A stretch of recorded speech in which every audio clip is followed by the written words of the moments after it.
কেমন আছেন সুধীর? আজকে কথা বলবো আমাদের প্রধানমন্ত্রী তারেক রহমান একটা কমিটমেন্ট দিয়েছিলেন এবং তিনি লন্ডন থেকে অনলাইনে বলেছিলেন, সেটি এখন অনলাইনে রয়েছে, যে বাংলাদেশের সংসদকে অর্থাৎ বাংলাদেশের পার্লামেন্টকে তিনি দ্বিকক্ষ বিশিষ্ট করবেন, যেটি তিনি যে দেশে নির্বাসনে ছিলেন অর্থাৎ ইংল্যান্ডে সেই ব্যবস্থা রয়েছে, ব্রিটেনেও সেই ব্যবস্থা রয়েছে। পৃথিবীর অনেক দেশেই এই যে দ্বিকক্ষ বিশিষ্ট পার্লামেন্ট রয়েছে। বাংলাদেশ গরিব দেশ, অবশ্য পার্লামেন্ট অনেক বড় প্রিমিসেস নিয়ে তৈরি।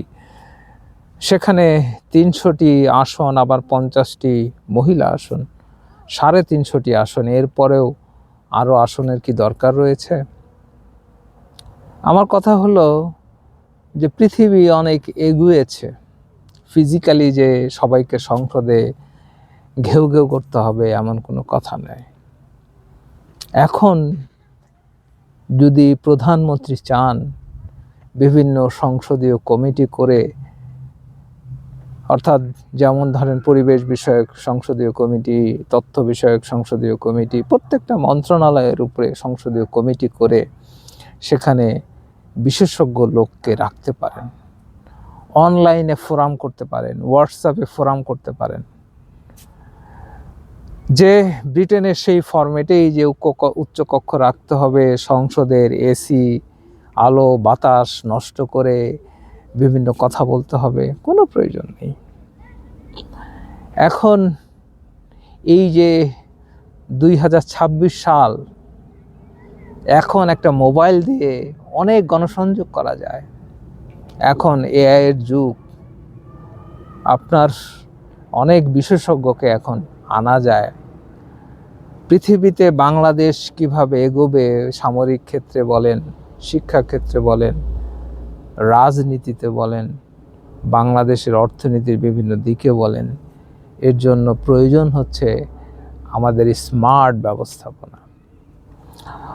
আমি মনে করি যে বাংলাদেশের প্রতিটি সেক্টরে যে বিশেষজ্ঞ মতামত নেওয়া দরকার। স্বাস্থ্যক্ষেত্র আজকে এত পিছিয়ে রয়েছে কেন? ইনফ্রাস্ট্রাকচারে আমরা এরকম অব্যবস্থাপনা কেন? আমাদের সড়ক দুর্ঘটনা কেন হচ্ছে?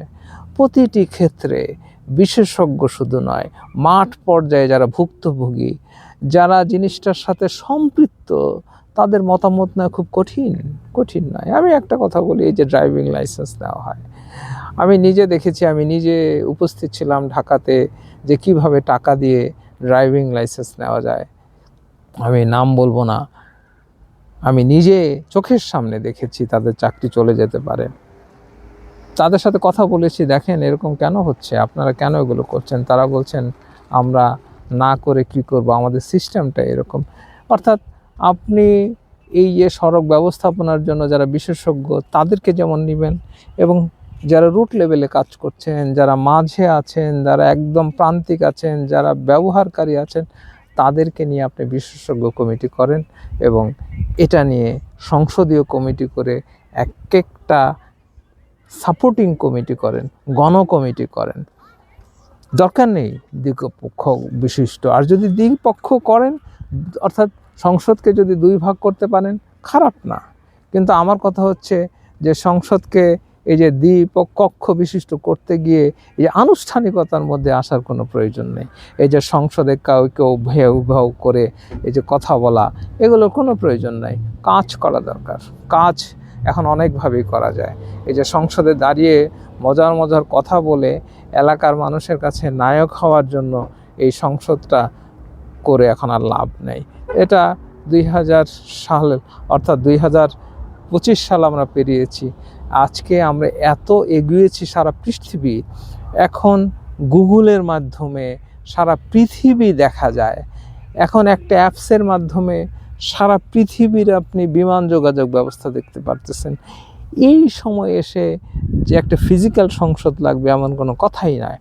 অনেকভাবে ভার্চুয়ালি আপনি সংসদ চালাতে পারেন। ভার্চুয়ালি আপনি এর আগে আপনি জনসভা করেছেন, আপনি বিশেষজ্ঞদের নিয়ে বসতে পারেন। এই কারণে আপনি যে কমিটমেন্টটা দিয়েছিলেন যে পার্লামেন্টকে আপনি দ্বিকক্ষ বিশিষ্ট করবেন, এটা গণদাবি ছিল, এবং এই যে গণভোট হলো, তারাও কিন্তু জিনিসটাকে বলছে যে আপনি তাদের সাথে চিট করেছেন। আপনি তাদের সাথে চিট করার তো দরকার নেই, আপনি এটাকে সমাধান করতে পারেন। হ্যাঁ, দ্বিকক্ষ বিশিষ্ট হতে পারে স্বেচ্ছাসেবীর ভিত্তিতে। আপনি পার্লামেন্টে দ্বিকক্ষ বিশিষ্ট করতে পারেন, যারা বাইরে থেকে মতামত দিবে, যারা আপনাকে পরামর্শ দিবে, যারা মন্ত্রীদেরকে সাপোর্ট দিবে। মন্ত্রীদের সাথে এক একটা কমিটি থাকতে পারে, সেই কমিটিতে পেশাজীবী, ওই রিলেটেড পেশাজীবী, সাধারণ মানুষ, বিশেষজ্ঞ, আন্তর্জাতিক পরামর্শক অনেকেই থাকতে পারেন। এইভাবে আপনি একটা প্রতীকী দ্বিকক্ষ বিশিষ্ট তো করতে পারেন, এবং এর জন্য আপনার সংসদে আলোচনা করেন। অর্থাৎ এই যে জনগণ যে ভোট দিয়েছে, এই যে গণভোট দিয়েছে, এটাকে মর্যাদা দেওয়া দরকার। কারণ হলো মানুষ কিন্তু পরিবর্তন আশা করেছিল। মানুষের এই যে পরিবর্তনের যে আকাঙ্ক্ষা, সেটাকে আমাদের সম্মান করতে হবে। যদি এই বিষয়ে কোনো দ্বিধাদ্বন্দ্ব থাকে, আমরা আপনাকে পরামর্শ দিতে পারি কিভাবে সারা পৃথিবীর বিশেষজ্ঞদের মতামত নেবেন। দ্বিকক্ষ বিশিষ্টের উদ্দেশ্য কী ছিল? উদ্দেশ্য ছিল দেশের জ্ঞানী গুণী সম্মানিত লোকদেরকে সংসদে প্রোভাইড করা। হ্যাঁ, আপনি দেশের জ্ঞানী গুণী, এখন এআইয়ের যুগে কে জ্ঞানী কে অজ্ঞানী এটা বের করা খুব কঠিন, কারণ আমরা যার ফেস ভ্যালু আছে তাকে জ্ঞান মনে করি। অর্থাৎ সে পানি বিষয়ক বিশেষজ্ঞ, সে টকশোতে আসে, আমরা মনে করি সেই পানি বিশেষজ্ঞ। হ্যাঁ, কেউ তথ্য বিষয়ক বিশেষজ্ঞ মনে করি, টকশোতে তথ্য বিষয়ক বিভিন্ন কথা বলে। এ থেকে আমাদের বের হতে হবে। আসলে প্রকৃত ভুক্তভোগীরাই সবচেয়ে বড় ভোকাল হতে পারে। আজকে আপনি স্বাস্থ্য ব্যবস্থা নিয়ে কথা বলবেন, আপনি 10 জন পেশেন্টের গার্জেনের সাথে কথা বললে বুঝতে পারবেন যে হাসপাতালের মিসম্যানেজমেন্ট কাকে বলে। আপনি হাসপাতালের একজন ডিরেক্টরকে যদি বলেন যে হাসপাতালের ব্যবস্থাপনার কিভাবে উন্নয়ন করতে হবে, সে করতে পারবে না, কারণ সে সুবিধাভোগী। যারা সাফারার, যারা ঢাকা মেডিকেল কলেজে গিয়ে যারা বাস্তব সমস্যা দেখেছে, তাদের মতামত নিতে হবে। তাই আপনাকেই এমন একটা কাঠামোর মধ্যে আসতে হবে। এই যে দ্বিকক্ষ বিশিষ্ট সংসদ আপনি প্রতীকীভাবে করেন, এবং তার অধীনে আপনি এই ধরনের বাস্তবধর্মী কমিটি করে ফেলেন। আপনি দেখবেন যে দেশের যে যারা ভুক্তভোগী, তাদের বক্তব্যগুলো নেওয়ার জন্য তো একটা সেন্টার দরকার, একটা কমিটি দরকার, একটা ক্ষেত্র দরকার। এই ক্ষেত্রটা তৈরি হবে, আপনি কয়জন মানুষের কথা শুনতে পারবেন?